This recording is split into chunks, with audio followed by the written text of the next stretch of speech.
share with, so that at least we can share with those members who will not be able to join. Please keep your microphones muted unless you are invited to speak or given the platform to speak. A question and answer session will follow the presentation, but feel free to type your questions in the chat at any given time. Some of the speakers will be looking into that chat and responding to you, or will respond to all the questions during the Q&A session. And questions which are not addressed during the session, they will be answered in writing and shared with all participants later on. At the end of the webinar, there is a short feedback poll, uh, uh, which will be shared in the chat. We will encourage you all to complete it. Now it is my pleasure to introduce our main moderator for the day, Mr. Rodrigo, who is a researcher and a practitioner in evaluation and learning with over 2 decades of experience across global development contexts. Rodrigo's work focuses on innovation through evaluation with an emphasis on complexity, aware system, and adaptive learning. Rodrigo has contributed as an evaluation specialist to programs across South America, Asia, Africa, and the Pacific. His experience include theory of change, developmental and realistic evaluation, outcome mapping and harvesting, and quantitative impact assessments. Rodrigo is the author of Outcome Evidencing. He is known for advancing participatory utilization focused approaches and translating evidence into practical insights. With this, I hand over to Rodrigo to guide us through today's session. Thank you, and over to you, Rodrigo.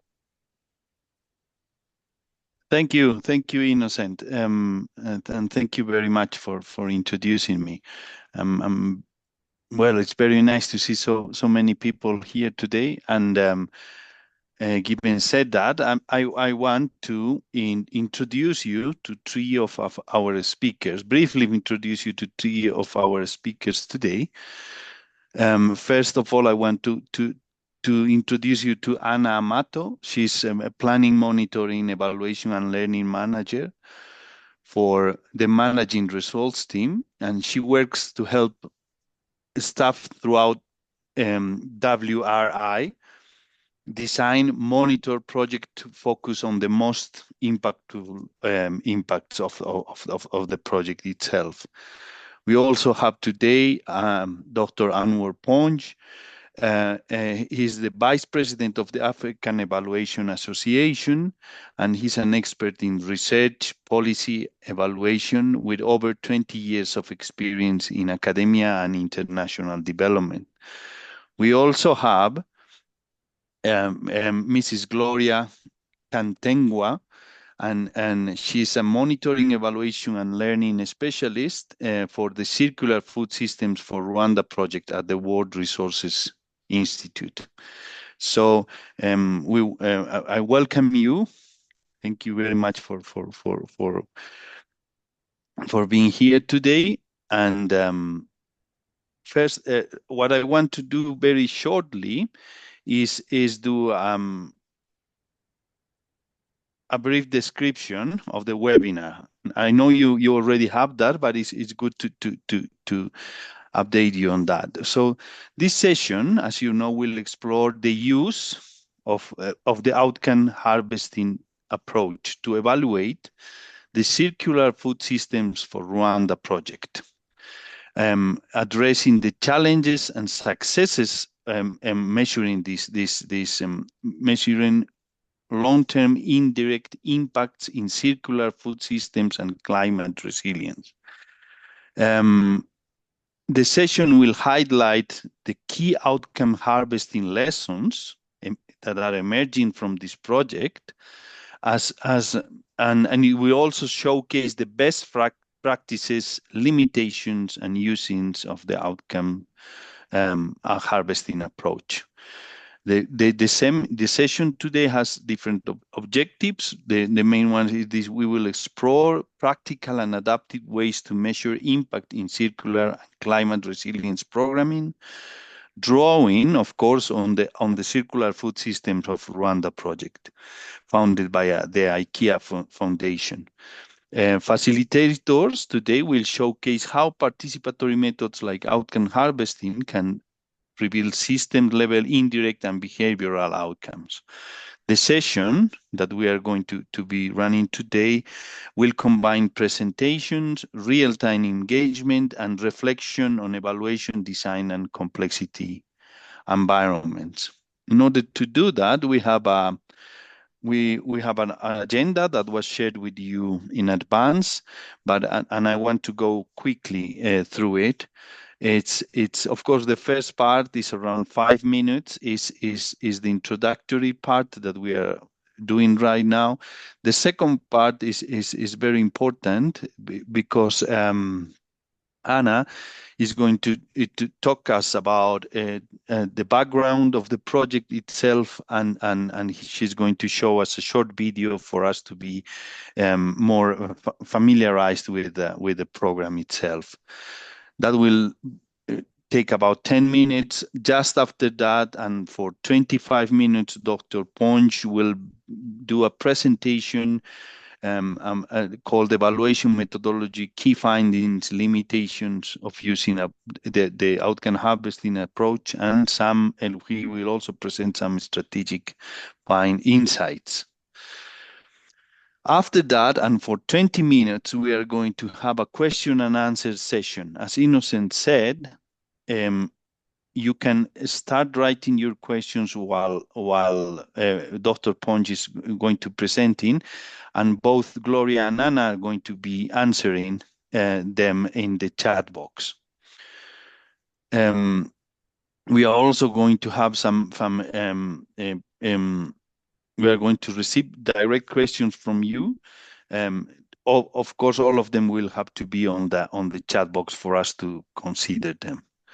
And finally, we are going to have a short exercise that's 10 minutes. Gloria is going to lead that, and we are going to be using the Mentimeter.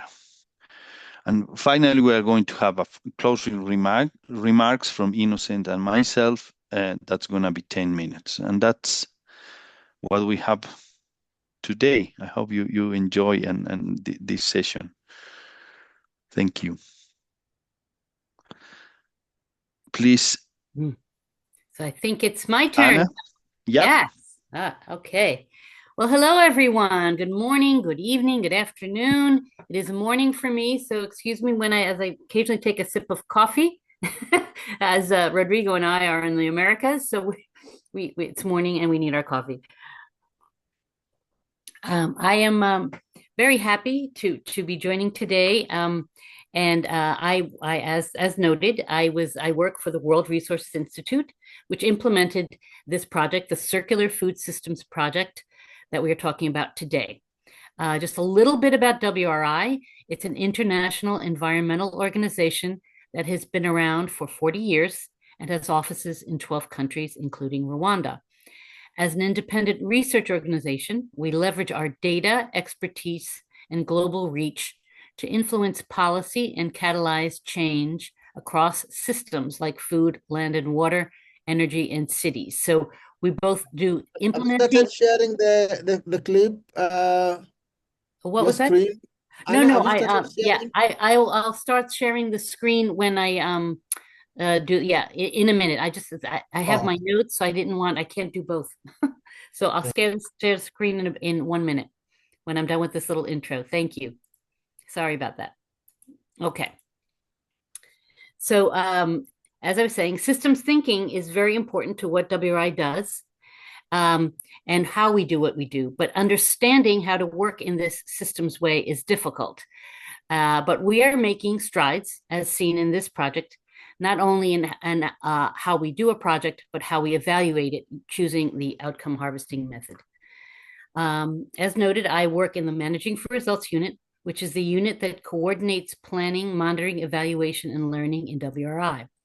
When Gloria Cantegua reached out from our Kigali office, saying that our funder, IKEA, wanted to do an outcome harvesting evaluation, I was very excited, as we had only done one other one at WRI in outcome harvesting for a project called the Climate Solutions Partnership, which is very different, actually, than this one. And we were eager to show and to see how it could be used to evaluate a system. So I was eager to participate where I could and was very pleased with the results. And I will now go to the slides. Here we go. Okay. So as you can see, this is I just want to get this out of the way. This is the overall notion here is that outcome harvesting, we're learning from Rwanda's Circular Food Systems Project Revolution. I will. Oops, it's not changing. Hold on. Oh, all right. So this project was, I just want to give everyone their kudos. This was funded, as we said, by the IKEA Foundation. I can talk a little bit about that later if you like. But because it is systems, we want to talk about everyone that's contributed, including the Cleaner Production and Climate Innovation Center, the Resonance Program, the African Circular Economy Network, and the African Circular Economy Alliance.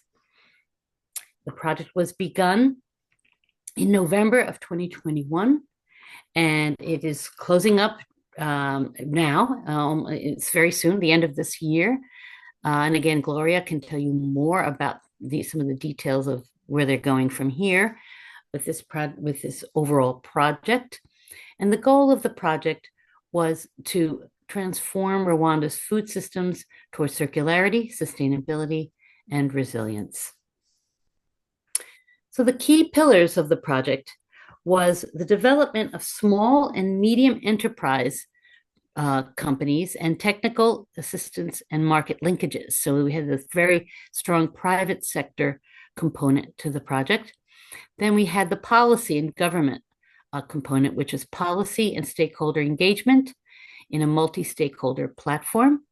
And then lastly, monitoring, evaluation, learning, and communication were a very big part of this, since we were trying to sort of influence and get the word out about this. So now with that, I am going to show you a video that describes this. So I'm going to stop sharing this one. And I'm going to start sharing another video. Okay, here we go. I believe it is here. All right, share. And just give me a second to bring it back to where it needs to be. Okay. Where's this going? The circular food system is a process where nothing in the system is being wasted. In Rwanda, agriculture is the backbone of the economy because 7% of the total population are employed in agriculture. We have to maximize valorization of what we have without degrading the environment.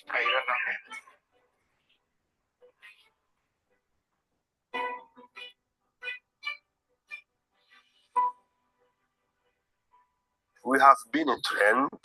We need to understand that it is our concern to eliminate all kind of waste from our activities. Ahazaza ha kampani nuko iyi gasenyi tugurisha tudasongera kuyigurisha, dushobora kuzayibyaza ikindi kintu nko gukora palete cyangwa briketi. We have learned how to develop marketing strategies, how to develop a good partnership with customers and partners, I mean government, farmers, because each partner have their own role to play in this value chain system. I got the chance to participate in different conferences and sessions. I exchanged ideas, opened my mind to the extent that I have to redesign and rephrase my working models, my marketing models. In Rwanda, what we used to call it waste, they will bring us to a product. And the entrepreneur is always eager to grow, eager to expand, to reach somewhere. You can find someone probably lying on this market. You think that she's sleeping, but I'm not sleeping. I'm brainstorming. I'm brainstorming. Facilitators is very important for agriculture in Rwanda. Someone's waste might be someone's raw materials.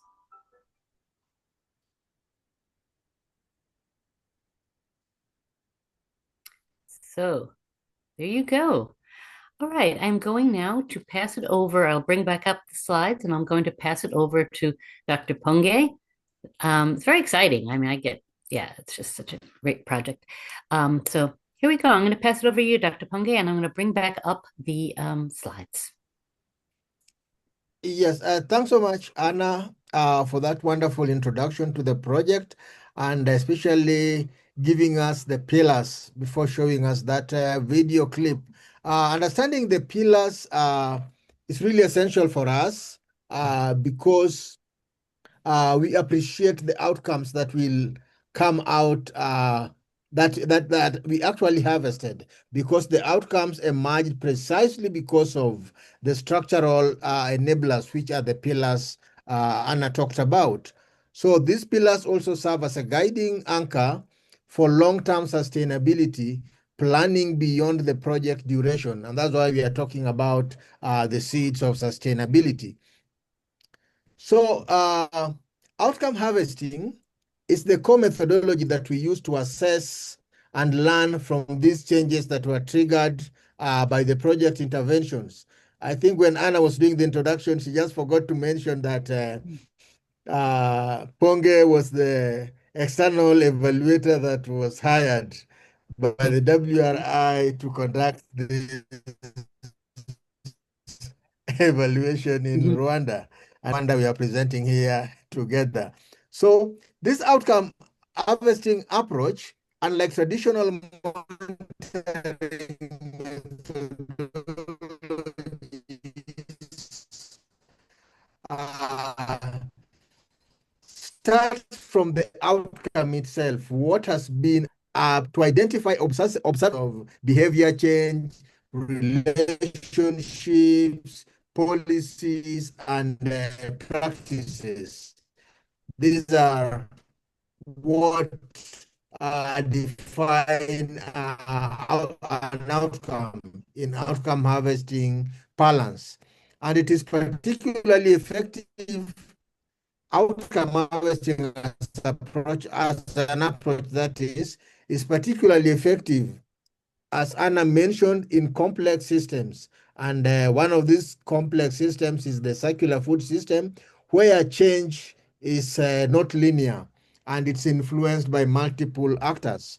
So the approach allowed us to allow stakeholders, and stakeholders in our particular case, the policy makers, community groups, and so on, and how they actually used the project to support and create tangible mind shifts. So this approach also helps us to validate outcomes with stakeholders themselves, and thereby ensuring accuracy, ownership, as well as learning across the system. The first step is the design of the harvest. And at this particular stage, this is where we define or identify the evaluation user and the evaluation uses that they want to put for the evaluation findings. And it is also at this stage one where we determine the questions that are going to guide the evaluation. Then after that, in the second stage, we have a review of the documentation. And from the review of the documentation, these are the inception documents as well as the regular monitoring reports. From this review of documentation, we draft outcomes. And after drafting these outcomes, in step 3, we now engage with people who are knowledgeable about this program to get more information about the potential outcomes that we have drafted in step 2, and to add any additional outcomes that may have missed, we may have skipped when we were doing the document reviews. In step 4, this is now the substantiation step. This is where we are now going to engage external actors, persons knowledgeable about the program, but who are not directly involved in the implementation, so as to help us triangulate the information and validate whether these outcomes are actually as a result of our project or not. And then from the substantiation step, at this step, we will knock down any outcomes, the potential outcomes that have not passed the scrutiny stage. We will drop them down. And then the ones that pass the substantiation phase now go to the analysis and interpretation. And in analysis and interpretation, we use different methods. We could use the thematic analysis. Some clients want us to use the OECD DAC criteria for analysis and interpretation.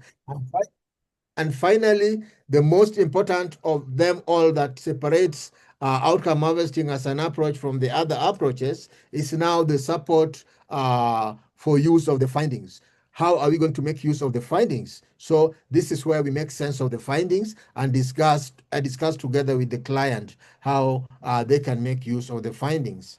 Next slide. Good. So, so from our outcome harvesting,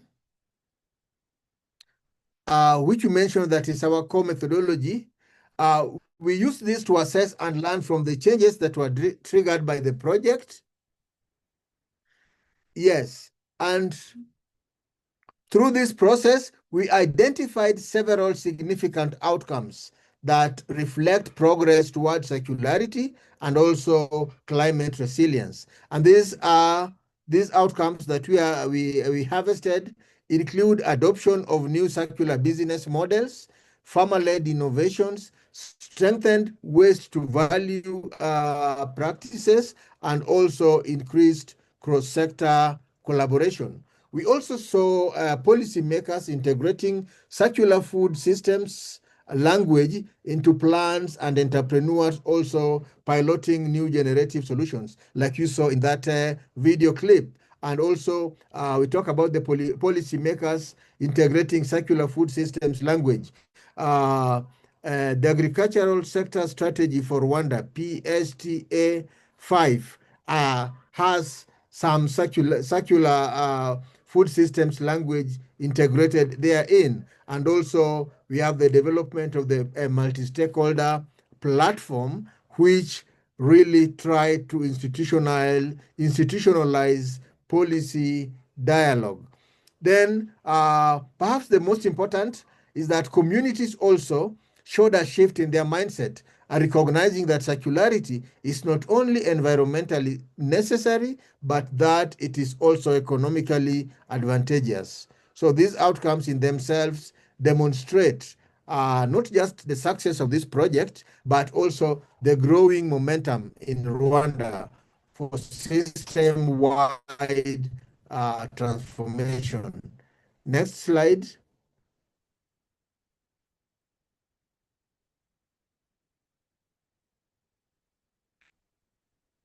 Yes.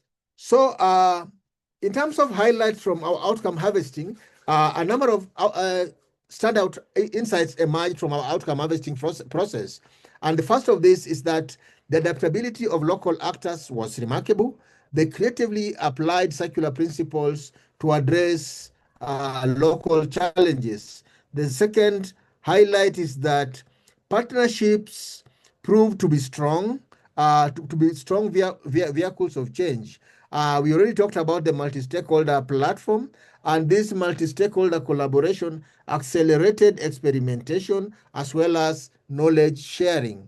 Then the third highlight is that we did observe a rise in solution ownership.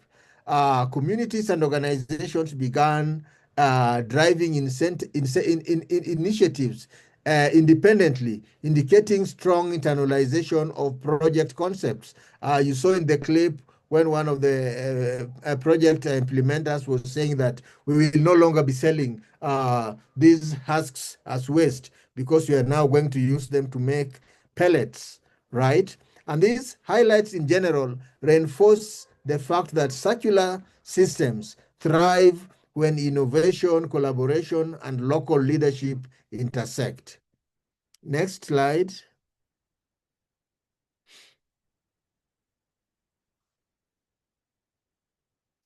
Great. Here we want to share a few of the successes in measuring impact in the context of circular food systems and climate resilient programming. While we appreciate that measuring change in circular and climate resilient systems is inherently complex, we, however, appreciate that outcome harvesting as an approach that we used enabled several clear measurement successes. And the first success is that we were able to capture the nuanced behavior level changes that traditional indicators in evaluation or traditional evaluation might miss. The approach also made it possible for us to be able to trace some indirect or unexpected outcomes which are common to systems change contexts. And these are not usually easy to capture using traditional evaluation approaches. So another success was in terms of validation. The stakeholders did confirm, this was in the step 4, both the step 3 and step 4, the stakeholders did confirm outcomes and verified our interpretations in terms of joint sense making, ensuring that our analysis was at least grounded and also participatory. So this, in a sense, strengthened the element of trust and accountability and also learning among the partners, enhancing this thing of the overall program delivery being participatory, not like an evaluator is coming to impose his or her own interpretation of the findings. The findings were jointly, what do you call it? The findings were jointly analyzed and interpreted by all the involved stakeholders. Next slide. So, next slide, Anna. Right. So in terms of best practices that we were able to identify, several of these best practices emerged, and one of these is the value of iterative learning cycles. So there was this element of frequent reflection, which helped the evaluation team refine our strategies. Then there's also the importance of stakeholder co-creation, what I've just talked about as joint sense making and co-creation. This also helped to enhance ownership and alignment. Then there's the element of documenting small wins, and this proved critical as they often signaled larger structural shifts in progress. Yeah, so this means that if we are able to document our outcomes as they happen, then it becomes very easy to be able to see how they grow in big, from a small picture to a big picture or a big win, right? And finally, we realize that integrating outcome harvesting with ongoing project implementation, that is using the outcome harvesting approach as a part of also the monitoring process, it helps maintain relevance, responsiveness, as well as continuous improvement. Some of the best practices that we identified include having clear objectives which are aligned with the systems thinking. Then we also need to have tailored technical assistance for the small and micro enterprises. Then another best practice was the collaboration or collaborative leadership, which this project adopted, having two co-chairs, the Ministry of Agriculture and also the Ministry of Environment. And on top of this, there was also the clean, the CPCIC, the cleaner. I've just forgotten the full meaning, but the CPIC, yes. So this collaborative leadership also ensured that even in terms of meetings, if the Ministry of Agriculture is chairing the meeting this day, I mean the next day, if they are missing, then the Ministry of Environment chair sharing. So there is never a power and learning culture, which is our best practice that we identified. And last, and but certainly not the least, the element of evidence policy advocacy. And here we stress on the element of this, the multi-stakeholder platform, which enhanced the policy advocacy. Next slide. So in terms of challenges in measuring impact in the context of the circular food system, we are saying that while this methodology, the outcome harvesting methodology that we used, while it was powerful, yes, there are also some challenges that did arise. And one of these challenges was this element of attribution and causality in complex systems. Capturing system-wide impact is difficult because changes are influenced by many actors and external factors. So we find that some actors were emerging, but were not yet mature, and therefore requiring careful interpretation. Some outcomes in the process of harvesting, we find that there were some outcomes which had not been achieved. They were still emerging, but not yet mature. While the outcome harvesting approach requires you to start from the outcome, going back to determine how the project contributed to it. Then that type of outcome sometimes required extensive follow-up. As we mentioned that in the substantiation stage, step 4, we can do substantiation in 3 different ways.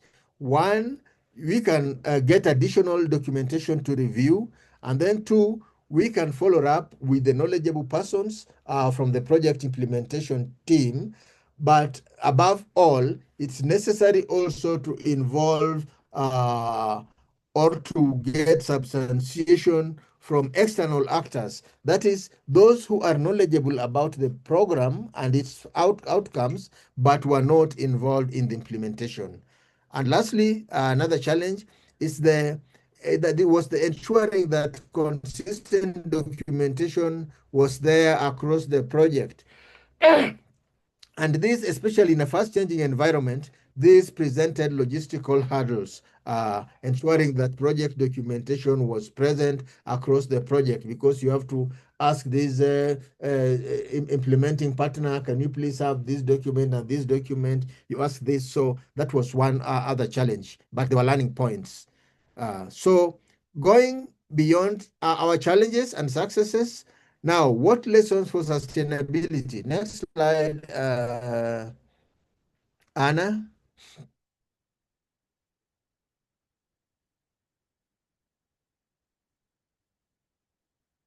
In terms of lessons for sustainability beyond the project, one of the most valuable aspects of this process is the sustainability lesson that extends beyond the project timeline. Outcome data showed that empowering local actors builds long-lasting resilience and innovation, builds long-lasting resilience and innovation. And then circularity also thrives best when embedded in policy, right? And that's why it was very necessary to come up with the multi-stakeholder platform for policy advocacy. So circularity, when embedded in policy, business models and community practices, not just in pilot activities, but beyond the pilot activities. So this means that we also need to scale impact, and scaling impact requires continuous partnerships and an enabling environment that nurtures circular solutions.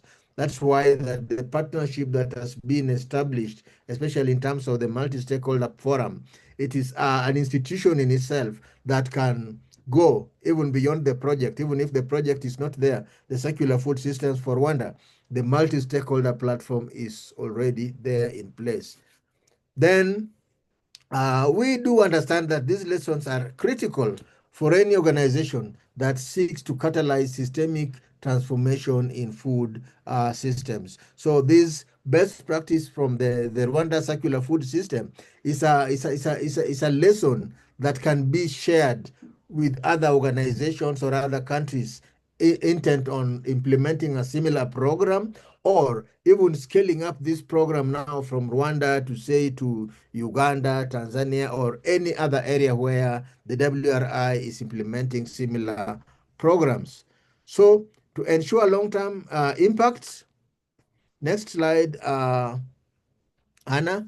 To ensure long-term impact, this involves continuing to build on the systems and relationships that have been established. We talked about this. This includes the multi-stakeholder platform. Yeah, we need to strengthen local institutions, supporting policy integration and encouraging markets to adopt circular business frameworks. Then there's also the element of knowledge transfer and capacity building. This remains essential, so actors must be equipped to innovate beyond donor timelines. And we need to embed monitoring and learning practices so that ongoing changes can be tracked and acted upon. This is the element we are talking about, using outcome harvesting as an approach.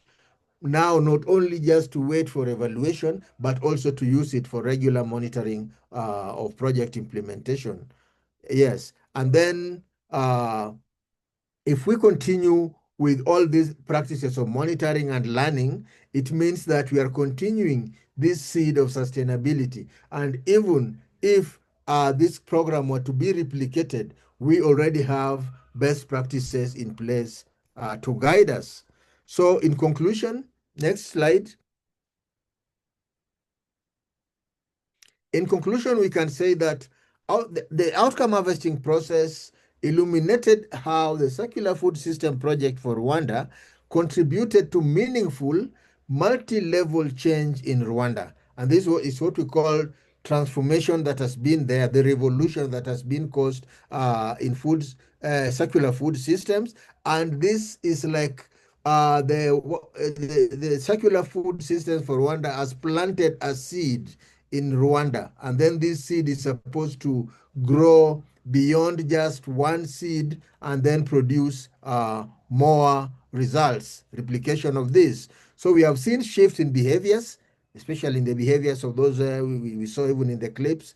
We have seen shifts in policies, partnerships, and business models, and each is a building block for resilient and circular food systems. So these lessons just try to show us the power of systems thinking, the power of collaboration, and the power of adaptive thinking.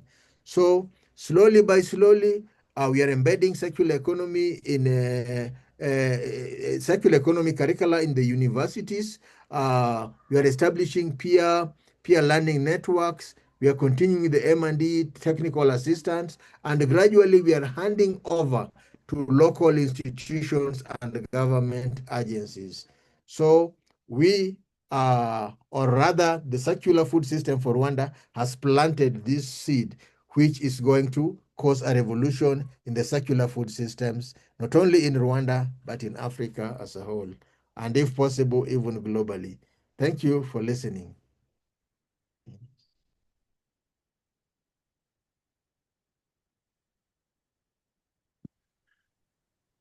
Thank you very much, and also time-wise, your timing was perfect. Thank you, Dr. Ponch. And given said that, we wanted to, as you know, for the agenda, we have a questions and answers session. And we were expecting some questions in the chat box. You can still put them there if you want, please. But we already have some here, and I would like to invite Janine Garcia, please, to present your questions in person so we can see you, and also Dr. Ponch, if you can. Janine? Hello, good morning. From Washington, D.C. I'm Janine Garcia. I'm at the GEF Independent Evaluation Office. Sorry, I can't turn on my video right now. I'm not in a good place, but I can read my questions and maybe give a little bit more context. So the first question was, you talked about, designing the harvest and let me see again. Reviewing documentation and drafting outcome descriptions. So maybe could you please give a little bit background on what this means? Because I guess in a conventional evaluation, we would also review the documentation and base our evaluation on what the project target outcomes were. So maybe some explanation how this outcome harvesting is different, because you had mentioned identifying the outcomes first and then going back and seeing how the project contributed to it. So that's the first question. The second question is, and how long did it take you to do this evaluation? Because you said you mentioned several workshops, and also it's quite participatory, and then you had to review so many documents because you're not just basing it on the project documents, right? And then the third question is, what criteria do you then use to say that all this evidence that you've gathered is sufficient to say that yes, it was the project indeed that contributed to this outcome and not some other factor? Thank you. Okay. Thanks so much, Janine, for those. I'll try to answer, and what I may miss, my colleagues will join. First was to explain a little bit on how the identification of outcomes in step 1 and step 2 is different from the usual evaluation method. Right. And I think this was an assumption from our end that people had done a brief background on what an outcome harvesting is. So we did not go into the start to explain what outcome harvesting itself is. We just went straight into the 6 steps. But if we had gone a step further, but I did mention this in step 1 about the evaluation use and evaluation users. So the main difference here is that when we talk about outcome harvesting and as an approach, it is influenced by outcome mapping methodology. That is 1. And then 2, it is inspired by utilization focus. That is the main difference between this approach and the others, because this one is like a marriage of well-tried and tested approaches, outcome mapping and utilization focused evaluation.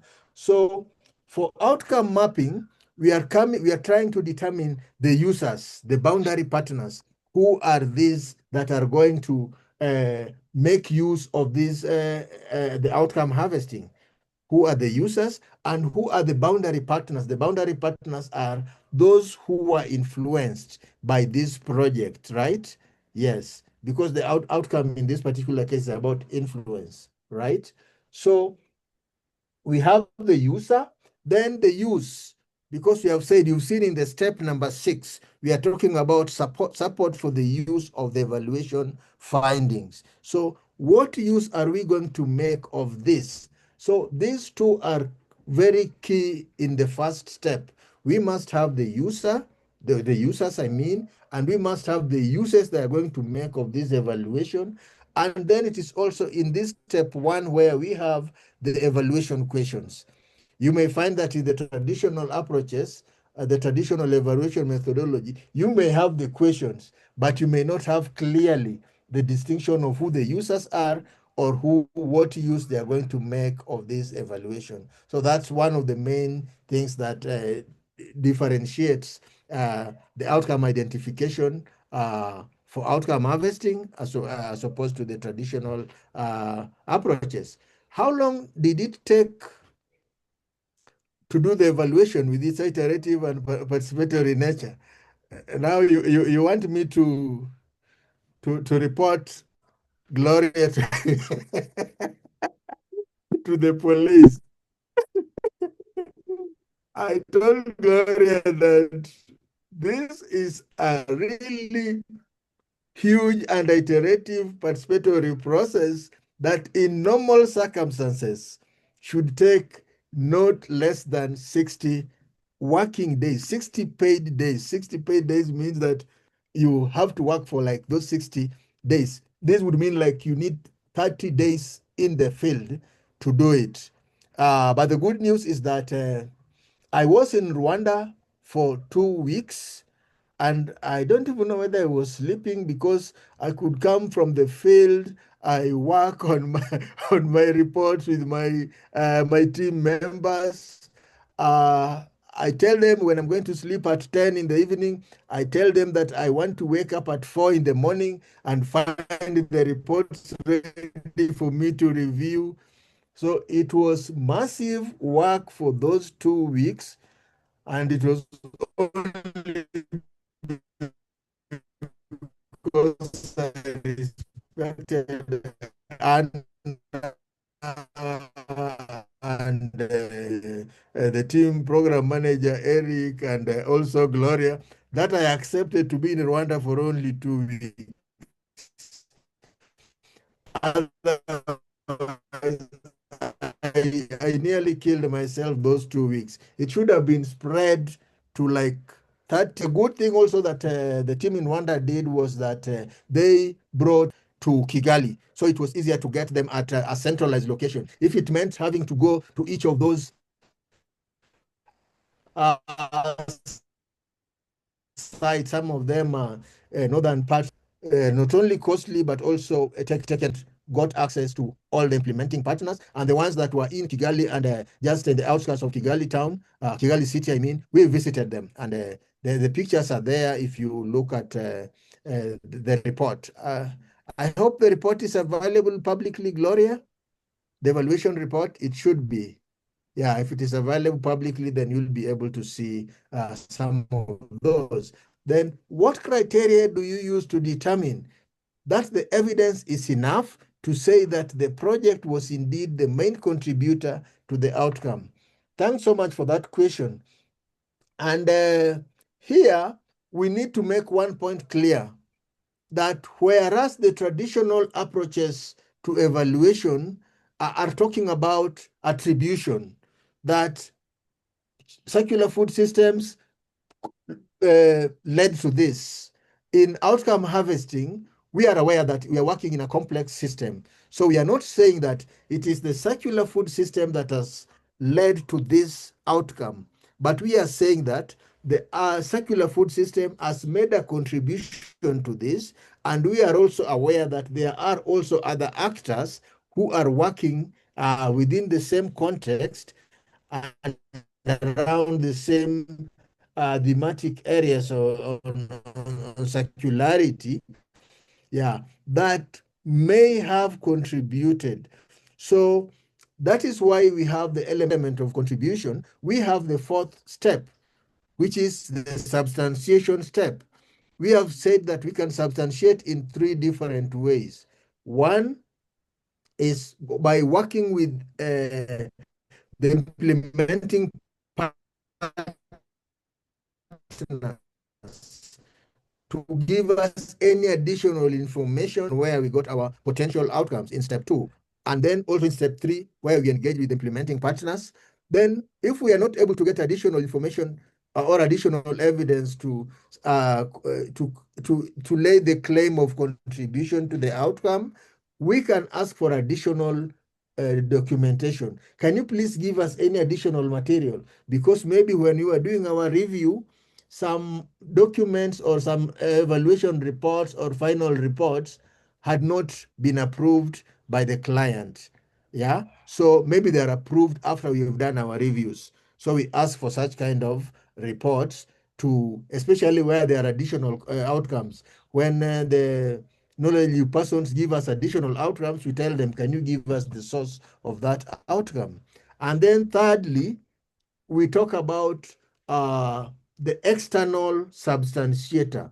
The external substantiator in this particular case is an actor who knows about the World Resources Institute's program, that is the Circular Food Systems for Rwanda, but they were not part of the program. They were not part of the implementation. Yes, so whatever they tell us is an objective assessment of the situation, that this outcome was actually achieved, and that the circular food systems for Rwanda contributed in this way, but also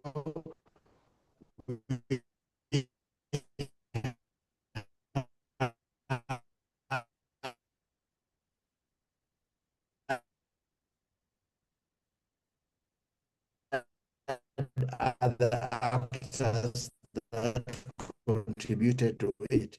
So through these three criteria, we would be able to determine that this evidence is enough. Circular food systems for Rwanda contributed to this outcome. Thank you.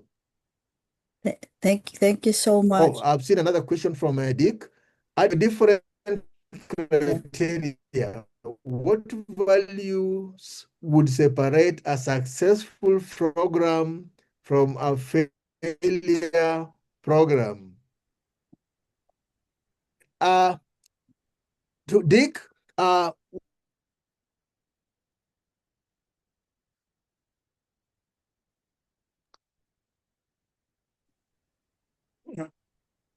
you asking me?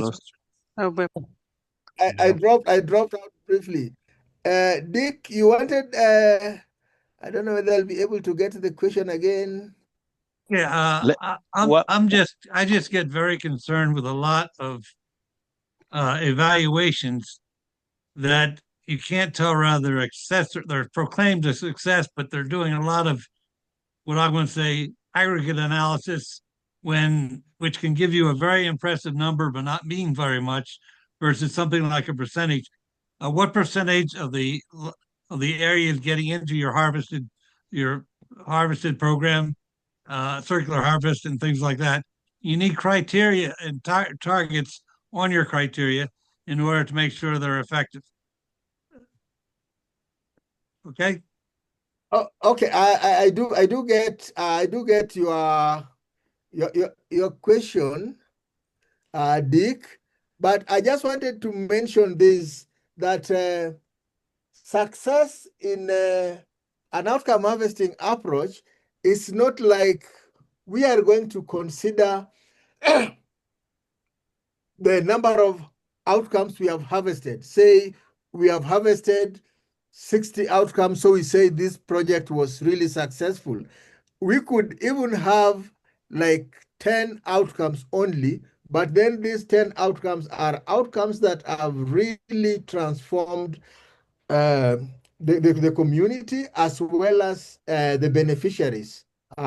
So depending on the level of transformation that has been achieved, yeah, that's what makes us say that this project is successful or not successful, but not based on the number of outcomes. But then also, again, the good thing with the outcome harvesting and as an approach is that we are able to capture not only the successes or the positive outcomes, we are also able to capture some of the negative outcomes, right? And some of the negative outcomes could even act as a catalyst to maybe even try to push the project even even further, because you will realize, like, for example, in the Rwanda case, there was this husks, the coffee husks that were being sold as waste. But the moment that they innovated this, the making of the pellets, it was even becoming now scarce getting the husks to for making pellets, you see. So it's like it may look like a negative outcome, but it is actually a negative outcome that is supposed to even bring more innovation into what are the other different ways of making husks. What other ways can we use to make husks? I mean to make pellets. And that's why you'll find different agricultural would have been wastes are now diverted to productive activities. I don't know whether I answered your question, Dick. Let me stick with the pellets a minute. Like my question would be in the area that you're involved, what percentage of the pellets are now being used, or what percentage of the hot coffee husks are now being made in pellets? I don't care which, whether it's your technique or another technique, but the success is in terms of the percentage of your coffee husks being pelletized or otherwise utilized. I get you. Gloria, can you be able to help us with the tangible data from the field? I know I have it in the reporting, but I don't have it here with me at the moment. Maybe Gloria can give a picture of how the coffee husks are being turned into pellets and what percentages. I mean, historically, coffee husks have been simply spread back out over the field and become organic fertilizer. Okay. Maybe I can add on that. Because across the value chain, we have coffee pulps that are used in making organic compost. And then across as we start the process of turning it from green coffee, because it's a long chain, then that's on the second step, that's where we have the coffee husks. So Dr. Ponga shared one of the example, which many looked at, because they did early on the technical assistance focused on doing the assessment around circular economy integration opportunities. And then one of it was ensuring that they utilize the coffee pulps to make vermicompost and then utilize the coffee husks to make the pellets. And then for the coffee pellets, they usually had because it's once a year, they usually had around 5.2 tons that they were selling at a lower price, if I may say it, equivalent to 30 to 50 Rwandan francs. I don't know if the conversion in $2 is 0 point something. And then 0.0 something, the number is so low. But then what they were doing is value addition. And at the moment, as Ponge said, they were able to utilize the 5.2 tons that they had into coffee pulps that were sold into the community. And now they were no more to be found in terms of having, now it was a competitive commodity to acquire as a raw material for the production.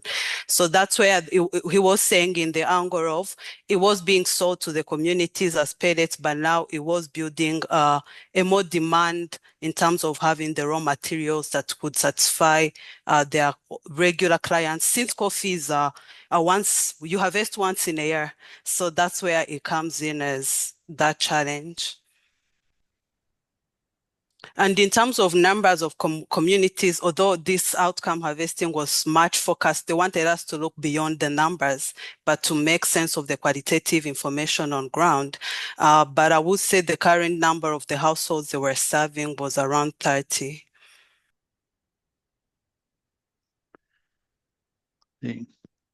Thank you. Fabricio, do you have a question? And then Janine again, if we have time. Yeah, maybe quick comment to add to the debate and a simple question. So just to say that in the past I happened to use outcome harvesting, working with UN agencies and trying to understand a little bit the results and effects of programs which had to do with policy development or capacity building in national agencies. So and there the big issue was you have a short project, couple of years. And then you have a lot of claims on what is done in terms of making an institution stronger or making a policy to work. And there, the really element, if you want, because there was a question also, how do you decide that it was attributable? Of course, if the full attribution in the classical sense, it's challenging. But what you can look at is what is this program is adding. You have a policy, sometimes it's a law. Is someone able to implement this policy? It's a law, and then what happens with the law? So you want to see whether this program had added technical skills.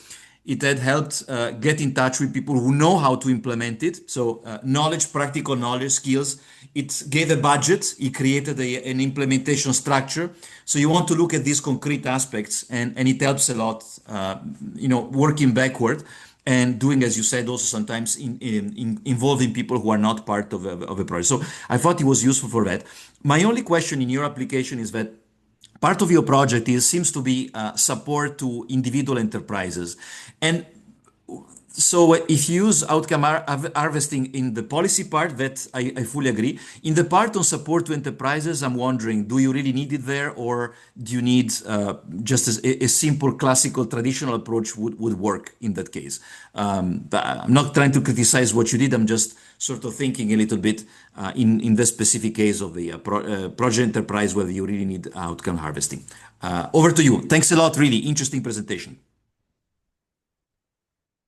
Great. Thanks so much, Fabrizio, for the elaboration on the practical knowledge and especially our support from the use of evaluation. And then your question on the project support to individual enterprises and whether it was necessary for us to use outcome harvesting for this particular component of the program. Did I get you right? Yes. Yeah. So if I got you right, I just want maybe to take you back to the definition of an outcome in outcome harvesting balance, which is a change in behavior, and behavior is in the way people do things. It could be in their attitudes, in their activities, or in their normal ways of life. If there's a change in that, right, then it also could go to the extent of policies and practices, laws, and all that. So for the support to individual enterprises, I think this was coming into the element of behavior change at individual level, which is then going to influence the behavior of others. Because, for example, like you saw that person who was holding those black ants, yeah, which are used now to make compost, right? So once the behavior of this person has been changed, that we can now move from this waste. There's a sweet language he was calling them. Maybe Gloria will tell us. From this waste now, and he was even called the waste person. From this waste now to something that is more productive. That in itself is a behavior change that needs to be recorded and which cannot be recorded in terms of the traditional evaluation approach. Whereas this outcome harvesting records this as a behavior change. And also, you will find that he had even challenges when he was going to ask for a loan from a bank, and the bank wanted something that is tangible. And when he was selling to them the concept of this waste from waste to compost, which could be sold, the banks were telling them that there's no way we can fund waste, but at least the good thing is that the project also managed to bring the banks on board to try to understand this circularity concept, and they've started to absorb or understand the circularity thing, and they can now even fund some of these projects. Thank you. If I missed something, maybe Anna, I see Anna's hand up, and I can add to that. Thank you. Yeah, I wanted to make a couple of points, and then maybe there might be others from the project itself. The project director, Eric Muganzi, couldn't make it, but in terms of where the project is going, I will say a couple of things. One thing we have learned about systems, and again, WRI is trying to do a lot more with changing systems, is that we can never attribute anything beyond usually an output and occasionally intermediate outcomes. By definition, a systems change means you are only one piece of this very large puzzle. So we are never going, and our donors don't like that, because our donors say, we want you to tell us exactly what we contributed to this and give us the attribution of how many people were affected because of we can't do that, not directly. We can say we affected X and Y. In the case of this project, they directly, from our outcome harvesting and again, the verification and substantiation, once we went to others and said, WRI is claiming in this project, in this circular, that they affected this, and you go to a beneficiary or an outside external agency or anybody else that is connected, that is affected, not connected, but and say, did this really happen? Do you truly agree that this project and this, and they said yes. That's why it became a verifiable outcome. So that's one piece. So for the policy, there has been developed and approved a national policy in Rwanda for a circular food economy that was directly, not completely done by W or by this project, but it impacted it quite strongly.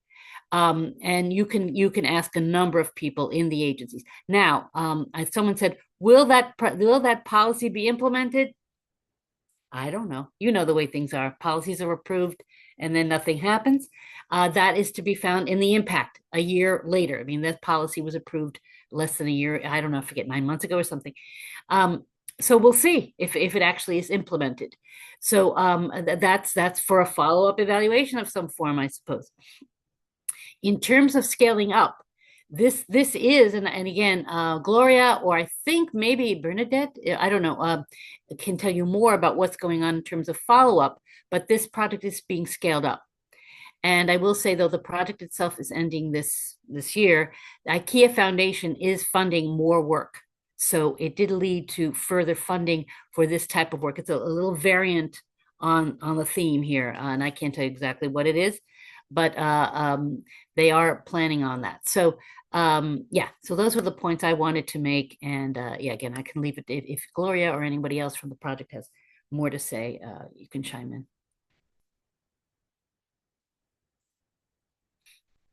If not, you're mute, Rodrigo. I think Rodrigo is talking. Oh. Yeah, sorry. Thank you very much. And we are 6 minutes over our time. Yeah. So I would appreciate maybe Dr. Pons, you can ask last Janine's question there that is written in the chat box. So we can give the floor to Gloria with the next exercise, if you agree. And then maybe we can discuss a little bit more later.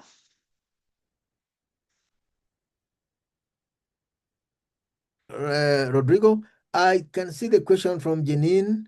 I just had 2 follow-up questions. Do you include outcomes that were not in the original project results framework in step 2? Right. In step 2, in normal circumstances, we are going to work with what is already in the documentation. So if in the documentation that is provided to us as external evaluators, we have outcomes that were not in the original project result framework, we would capture that as potential outcome, but then it will still have to undergo the rigorous process of substantiation. But then mostly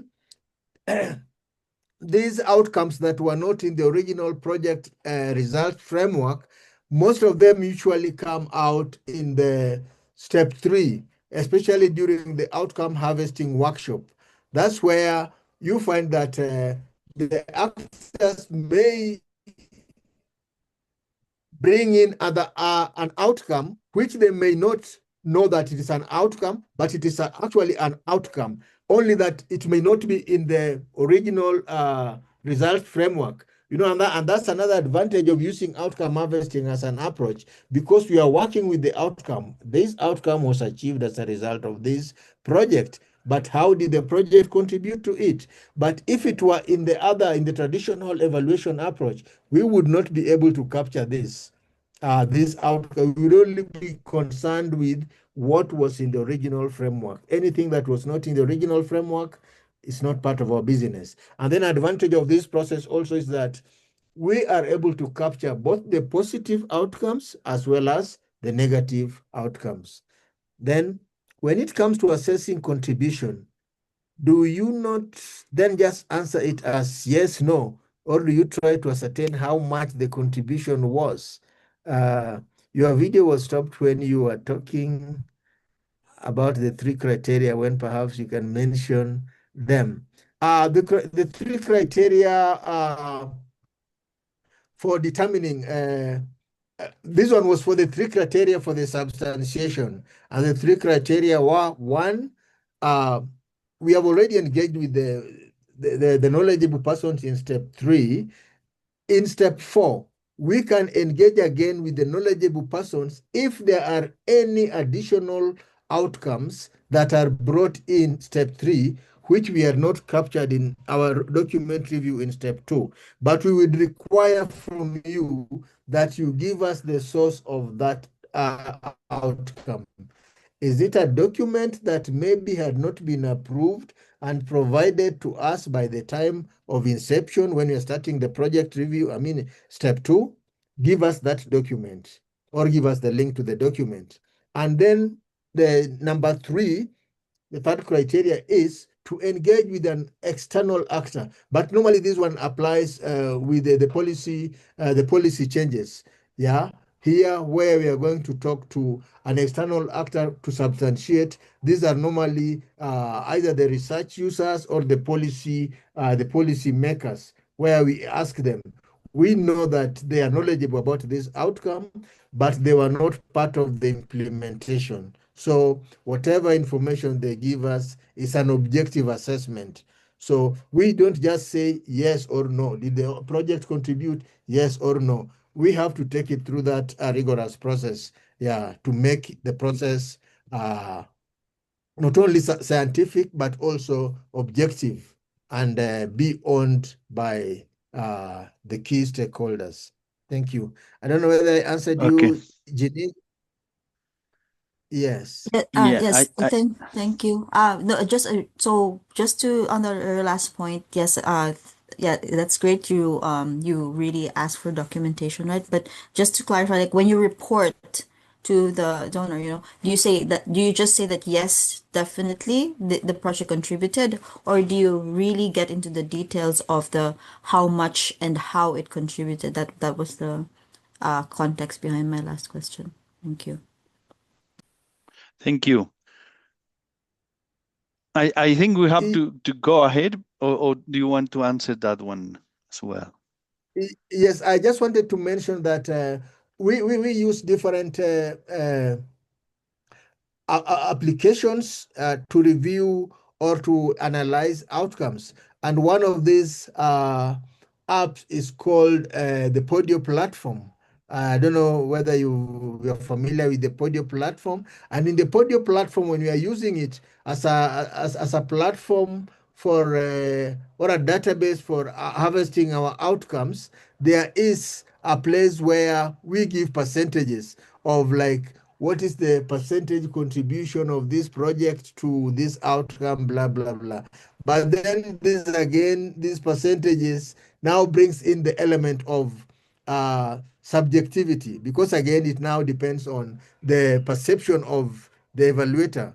Yeah, that I think it is 60%, I think it is 40%. But the advantage of the qualitative sense making of all the key stakeholders involved, especially during the workshop, is that we don't give that percentage, but we know that to such a great extent it has contributed, or the contribution has not been to a great extent because of the actors like this and this and this, or maybe this policy, we cannot say that it is the WRI project that has contributed to the agricultural transformation policy, that this policy had already been started all over.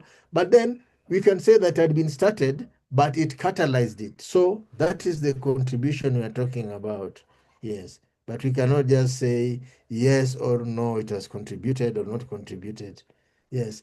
Yeah. Dick, you can share this link with the Innocent. I think you will share with the members at the end, because I know once we log out of this, we'll lose this link. So you can share it with the Innocent. You will share with all the participants. Yes. Thank you. Yeah. Thank you, Dick, Yes. for sharing that information. I'm sure it's very important. But I have to stop now. And please give floor to Gloria to do the next exercise, because we are way over time now. Okay.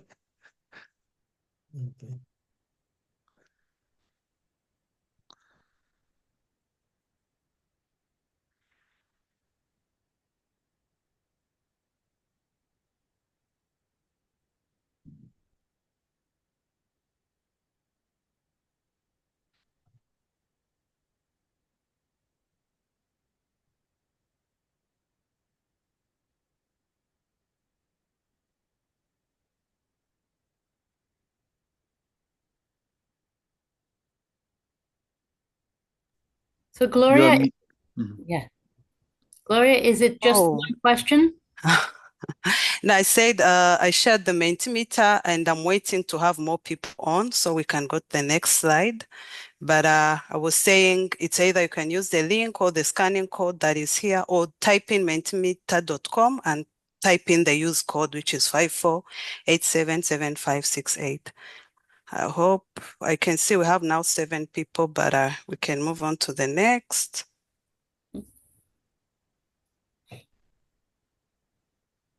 Okay. What's your opinion around outcome harvesting to those that have engaged with the methodology and to those that are new in terms of the key takeaways from this user case that we just presented with the case of circular food systems? Yeah. Very useful to add to the menu of methods. I absolutely agree. Okay, I think it's 3 o'clock at least. Useful. Waiting for few other Pisses me off. Someone is not on mute. Waiting for few other inputs so we can move to the next question. Very useful in evaluations. Evaluating systems, so true. Mostly around, I think someone touched based on it, mostly around the policy work, where change is not linear. It's an excellent tool, but it's not designed to replace other methods. I completely agree. It's a complementarity to what other methodology that are in place. And if I give an example of our case, we used it for the midterm review, but we won't use it for the end line evaluation, meaning it's a complementarity to what we're already doing. I don't know if everyone is there. We go to the next. What's the one insight or takeaway from this session that will bring to your work?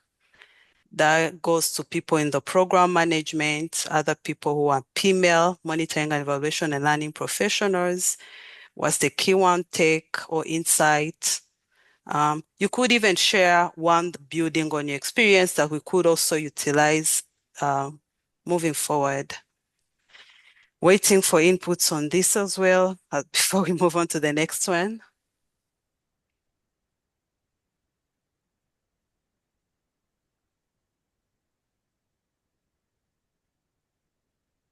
Waiting for 2, 3. Using the lens of evaluation, using the lenses of evaluation users and users. That's so true. Incorporating that adding on into the design. Yeah, so true. It's a methodology to complement with other existing methodologies. That's very true. Other 2, 3 response before we move on to the next. Potential to use together with other, yes, very true. And maybe one thing that Dr. Ponge didn't highly elaborate on is that when we are using this outcome harvesting, we also integrated the most significant change stories. And in the end, we had 2 most significant change story and 1 least significant change story that informed what we needed to improve mostly around the access to finance for small and medium enterprises.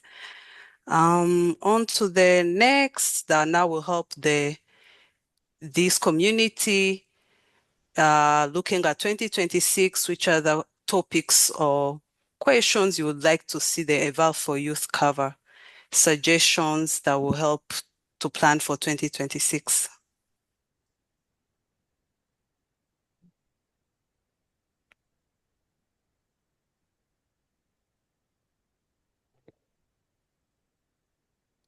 Waiting for the more evaluation methodologies.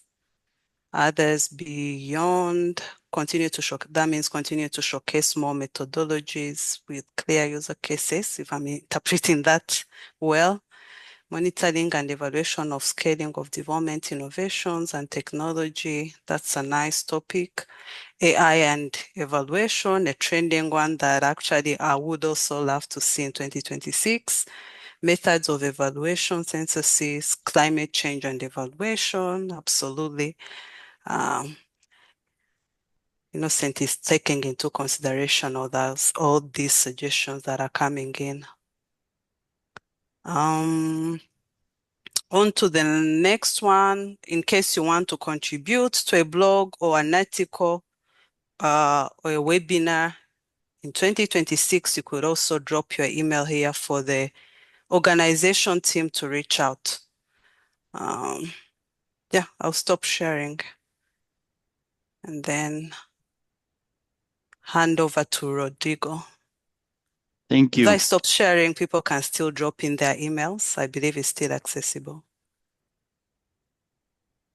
Thank you very much for doing it in such a short time, and I think we can now get into the last part of the agenda, that is the closing remarks, and I want to give the floor to my colleagues, Dr. Ponch and Innocent, to provide the last part, and I also will finish with some comments. Over to you, Dr. Ponge, briefly, then I'll say something. Yeah. Yes, I just want to thank you so much, everyone, for giving us an audience and also for being such an engaging audience. You gave us very good questions and also very good feedback on our presentation, which we truly appreciate. I also like to thank Brother Innocent and the Eval for Earth team. I loved when we met with the Eval for Earth team in Rome, your headquarters, and that's when we already were friends, but we strengthened the friendship when we were there, and it's growing stronger and stronger. And to the WRI team, thank you so much for the good work you're doing in Rwanda. And to Lady Gloria, you are doing some good work down there, and I wish to come back again and visit my next, my second home in Africa. Otherwise, thank you all. And to Rodrigo, thanks so much for the good coordination and moderation of this session. You're great. Thank you all, and over to you, Innocent. Thanks once again, Dr. Ponge and Anna, Gloria, and Rodrigo for the great insights, and Rodrigo for the facilitation. From my end, I've just shared some links in the chat. We invite you to complete, for the members of Evolve for Earth, we invite you to complete our nomination form, Evolve for Earth End of Year Recognition Award. So I've shared the link in the chat. You also want to invite you to our upcoming free webinar. It's a free training, an introductory training on why environmental matters in evaluation. I've also shared the registration link in the chat. And last, if you are not yet a member of Evolve for Earth, we invite you to join us. Again, I've shared the registration link in the chat. And from my end, thank you all for joining. And let me pass it over to Rodrigo. Thank you very much, Innocent. I just wanted to share something with you that I've been taking notes during the workshop, and I have some ideas regarding the program first, the methodological approach secondly, and the findings third. So I'm going to try to be as brief as possible. I think in terms of the program, we can all agree that this program can be defined as a complex intervention in complex systems, and that's because these kind of interventions need complexity-aware MEL systems, and that are capable of keeping track of change and keeping track of contribution, and at the same time generating evidence that timely and effectively informs decision-making processes. So this is, and circular food systems are by definition complex systems. And as Dr. Ponch said, there are many variables in place, many multiple stakeholders, different context specific circumstances, different rules of the game, different in different expectations, several crop systems interacting one another, etc. So that's why I think, based on an experience and the results presented today, the outcome harvesting approach to evaluation was appropriate, I think, and practical in many ways, and useful as well. That's from a methodological perspective, but it is important to highlight, and some of the questions made especially by Janine, etc., had to do with we really need to understand that outcome harvesting solely used is not going to help us understand the full picture. But it needs to be understood that this is a very specific tool that helps, and when it is used with other methods that help better understand change, transformative change at systems level, then it will only help us to show a picture of what a moment, a picture in a process, and although it's very helpful, it's never going to help us to do everything. So, and that's one of the points that it's going to help us see the trees, but not the forest, let's say. So there are other tools that are very good that can be combined with outcome harvesting that can help us do that. In any case, it is important to acknowledge that the outcome harvesting approach is a powerful tool, particularly when complemented with other tools that help map, that's very important, map complex systems and keep track of critical transitions towards transformative change. Is you have to imagine, if you want to use outcome harvesting during the lifetime of a project, for example, you have to look at it as different pictures taken in different times, so we can compare, we can see movement and throughout transformational change through impact pathways, etc. And that is going to make more sense in terms of systemic thinking. That's it. One of the things that was mentioned there is that it is very important, in my experience, to try to capture failure. It is very important to do that. It is very important to substantiate, to understand why things didn't happen the way they were supposed to do. And sometimes when we do outcome harvesting, we tend to ignore these failures and things that didn't went well. But that's where the learning is most learning is there. So in general, about the findings presented today are all as auspicious, and this is I think a very important point, but implicitly full of learnings in terms of how to intervene and promote circular food systems and implement climate resilient programs. So the learning is there. However, it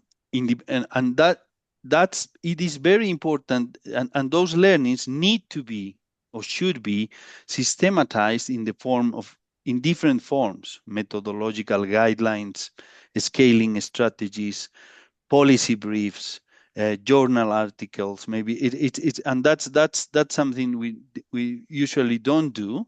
But if we want to enable a revolution, like you said, the important part is to capture the learning that it's being generated. Yeah, that's what I have so far. Thank you very much for the opportunity. Thanks a lot, Rodrigo, again for those last few reflections. And to our speakers again, thank you, and thank you to our participants. Stay safe until we meet again. It's goodbye for now. Thank you. Thank you. Bye. Goodbye, everyone, and thank you so much. Thank you.